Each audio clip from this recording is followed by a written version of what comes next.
Yo, what's up? It's your boy 6PH, and for today's video, update po para po pabilisin yung internet speed. Gamit lamang po yung DNS servers. And then, paalala lang po, dapat naka-Android 9 version na yung device nyo para po magamit nyo po itong DNS. And then, disclaimer lang po, hindi po siya working sa lahat ng areas. So, ayan, pero i-try nyo din po, baka working sa inyo. So, ayan. Punta po tayo dito sa settings. Ayan. And then, ayan po. Connections. Ayan. And then, ito po. More connection. Ayan. And then, ito po. Private DNS. So, depende po siya sa settings ng phone nyo. Kung sa akin po, Samsung yung gamit ko. A52.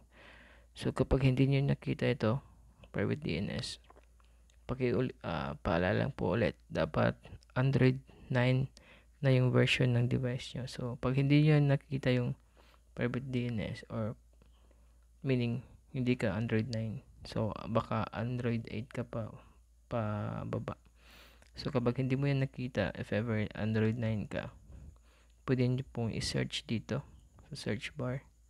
Ayan. Ayan, and then type ka lang private DNS.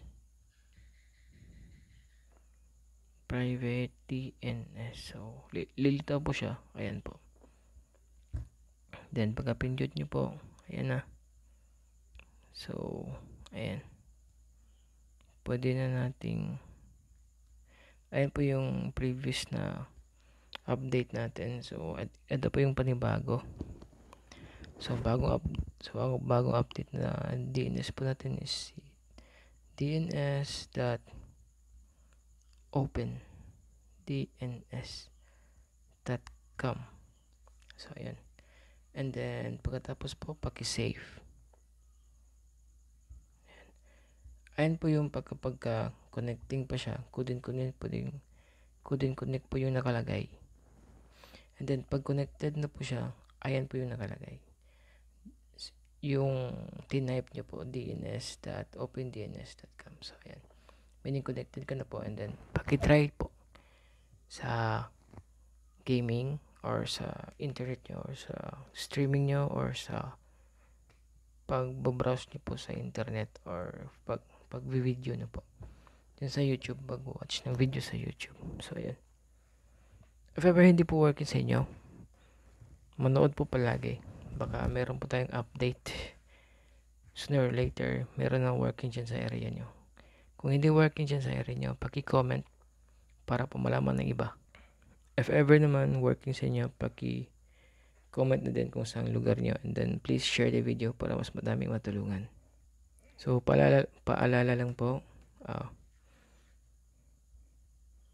working po siya kahit naka-wifi ka or naka-data ka sa lahat po ng network. So, ayan. Ito, naka-dito ka, naka-smart, lahat po. Working po siya. And then, pangalawang DNS po natin, si dns.adguard.com. So, ayan. And then, paki-save po. Ito po yung paborito kong DNS. Ito po yung laging ginagamit ko na DNS. Based po dito sa lugar ko. So, ayan. I'm from Bohol po, mga katwiks. Ayan. dns.adguard.com. Maganda po yan na DNS. Basta palala lang po. Sometimes po, mahina po siyang mag-connect. Pero kapag nakakonect ka na, mabilis na po siya. Napapabilis po yung internet speed niya. So, ayan. Ayan po yung pangalawang DNS. So, if ever working sa inyo, please share the video. Pag hindi naman, abang-abang lang po mga katwigs kasi meron pa tayong mga bagong update. So, ayan. I hope nakatulong ko today. It's your boy, TwixPH. I'm out.